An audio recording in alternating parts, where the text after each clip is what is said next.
Welcome everybody to this episode. We are 103 of the Martial Arts Business Success Podcast. We are starting to tick forward. We've got some really exciting stuff today with obviously Phil, my co-partner here. And mate, take it away. What's today's topic? We are talking about 3 steps to effective delegation, my friend.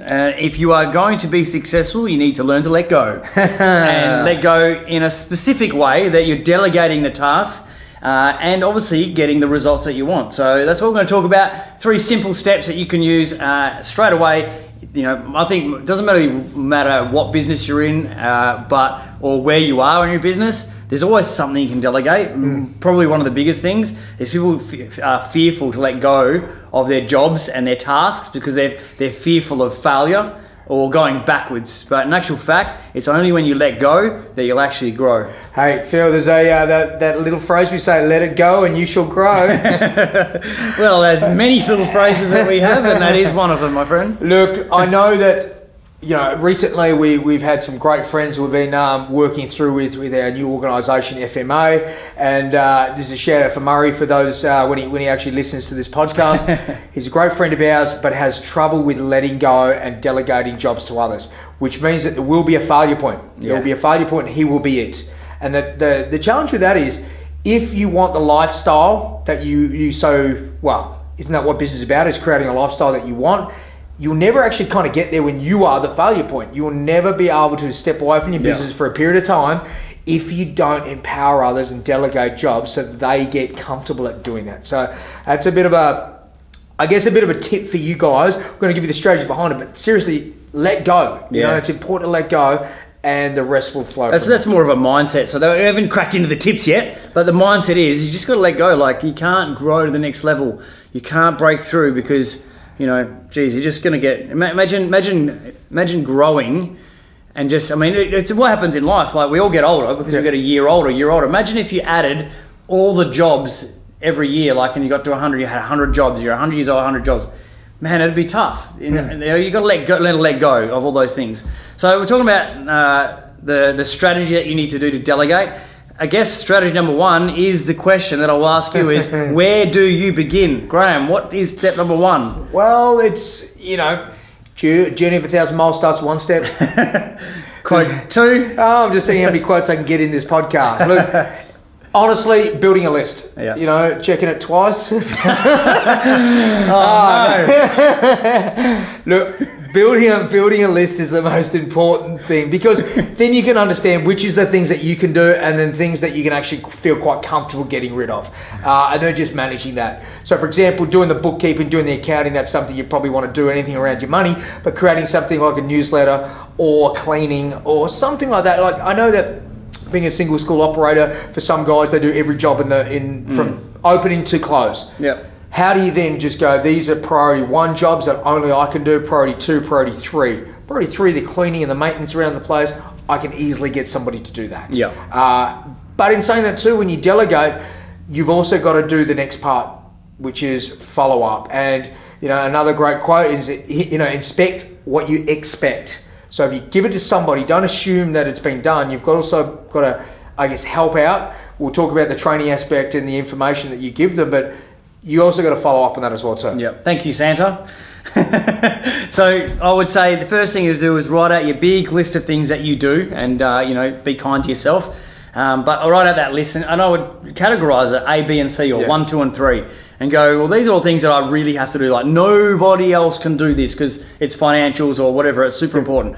These number 2 tech lists here, well, I sort of have to do it, but maybe one day I could let go. And then number 3, like I said, cleaning, or maybe some emails, or doing the mail, or whatever it may be. They're things that I can definitely let go of. And I guess you got to find out, well, who do I let them go to? Yes. And that's probably another topic for a podcast, is about how do we select staff, how do we pick them, how do we get them, how do we start getting staff if we're a 1-man or woman show? Look, something I did, and I was just helping out one of our clients the other day regarding delegating certain jobs, and also Murray, which I mentioned at the start of this podcast, was one of the guys I talked to as well about it. Checklist. Yep. And if I talk about cleaning, it's quite an interesting thing where you go, well, you just clean, this is how you do it.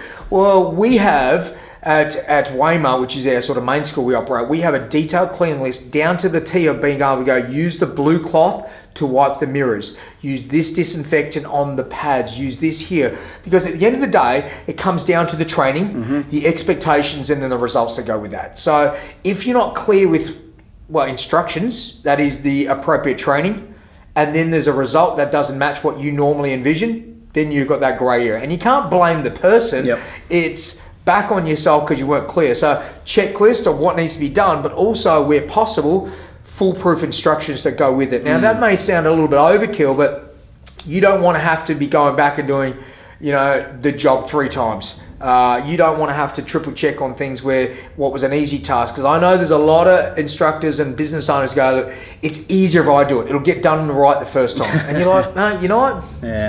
Yeah, good luck. That's a failure point. You're going to be the one who does it perfect the whole time, and that's all you'll ever do. So let others do it, but you've also got to make sure you provide the right tools so they're getting it done. So if you didn't know, Graham's already stolen my thunder of step number 2, Not at all. I led into that. You lend into it. So step number 1 is begin with getting rid of the lower, I guess, the less important jobs and find out who you can delegate that to. Step number 2 is appropriate training. It's also including that is your expectations and following up on the results as well. So we talk about training. So what would you do, like Graham, if you had an employee coming in to work alongside with you, what type of training would you give them? Would you just say, here's those checklists that I've done, or maybe there's an online video, or would you do some one-on-one training, or a bit of everything? Like what? Look, the way the world is going, and also what you're going to look at too, is the way certain people absorb information. Back in the old days, it is very much hands-on, and if you were teaching an older person how to do a job, they'd very much like you to be beside them and show them.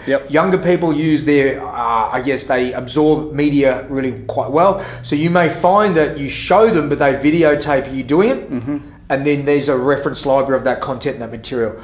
We've even gone to the level with part of our trainings, we actually have videos, we have written text, and we also have the time that we spend with them is now minimized because they've got that, I guess, a resource library of information on how to do it. There's nothing more than being able to show people quickly as a hands-on. So we've, dare I say it, we've almost ticked all the boxes in that learning style, visual, auditory, and kinesthetic as well too. Perfect. And then what do you mean by expectations? Like setting an expectation, like, you know, do you sort of like come down hard on them if they don't meet that expectation? Look, or like... It's making sure that we're training them and having them understand time put into it. Like if I've asked you to clean the mirrors and it takes you 4 hours to clean the mirrors, I'm like, kind of like, well, wicked that you've done a great job with the mirrors, but the time and what it takes. So expectation in the result, but also the time frame to get to that result. And sometimes as you educate this person longer, they may find they trim and speed up the process a little bit more. But look, I am a little bit more of a, I have a higher standard of expectation for these guys, because if you have the bench too low, guess what? They'll only ever reach it and then they're happy with that. Whereas if you expect the best, you know, they may not get always there, but it stretches them that little bit more. Like if you're going to do anything, you might as well do it at the best of your ability. And that is, even if you're cleaning the toilets, be the best at that. If you're going to, you know, do a particular task, be the best at that. Set yourself up correctly for it. Because I'm having a little chuckle. I hope my wife doesn't get hold of this podcast. And my best at my Thermomix making or doing the dishes is, I probably could take some of this advice.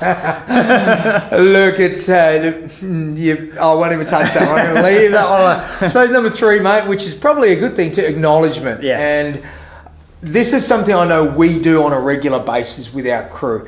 I was just saying to Phil just at the start today that, man, it's nothing worse when you delegate a job, and I remember as an employee this happened, delegate a job, you've done all the work, the body of work, 90% of the work, that 10% was that final, you know, wrap up of it, and the person whose jobs you were basically taking over takes all the credit. And you're kind of like, well, man, come on, you know, where's a bit of the shared glory here? We are very mindful that if we delegate a job and the results are outstanding, we'll always give praise to those people, because there's nothing worse. That way they don't mind absorbing and stepping up to the plate. And I know that if I talk about our leadership course, which is coming up, and our leadership camp, we started that process back in the day, and our staff now have taken that to a level that's out of this world, you know. And you've got to acknowledge that. You've got to just go, you know what? I was only at level 1, they've taken it to level 10. Wow. And now they just, you know, they feel happy to have done that for you.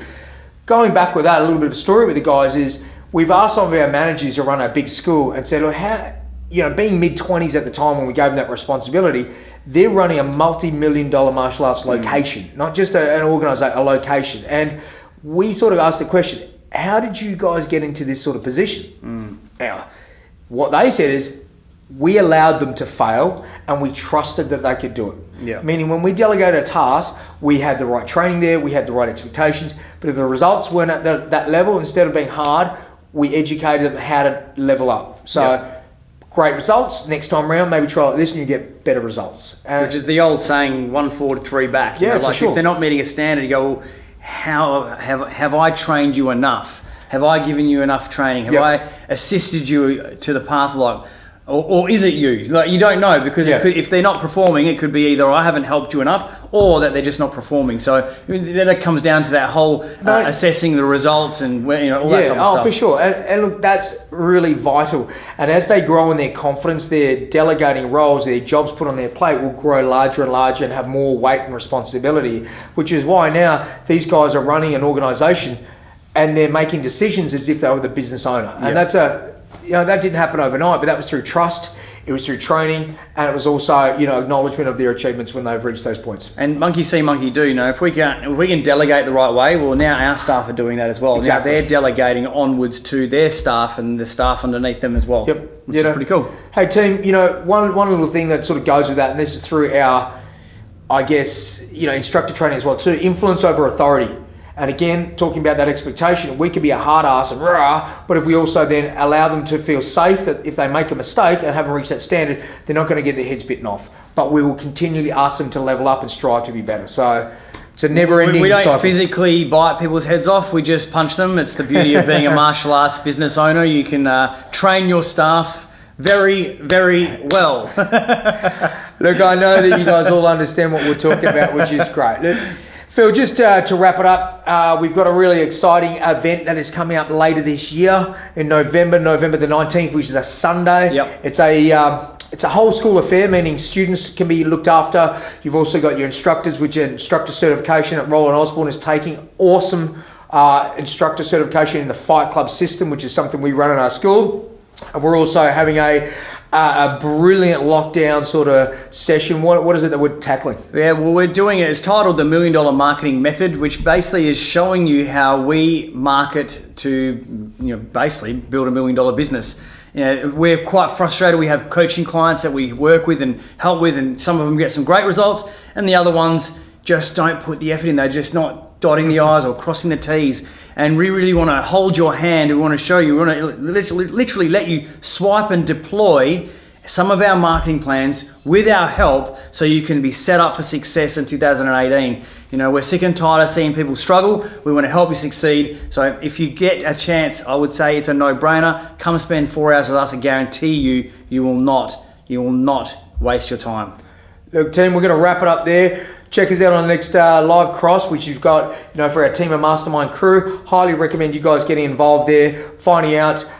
There's a ton of details which are on our TIMA site. But at the end of the day, it's $50 for the month to come and chat with us on a live cross every single week. Can't miss out on that. And you can ask any questions. Nothing's safe or sacred. It's all about giving you guys real life, real material you can implement straight away. So check it out, get on board, and we'll see you on the next. All right, guys, take care. I'll see you soon, guys. Bye. TIMA, innovating the martial arts industry.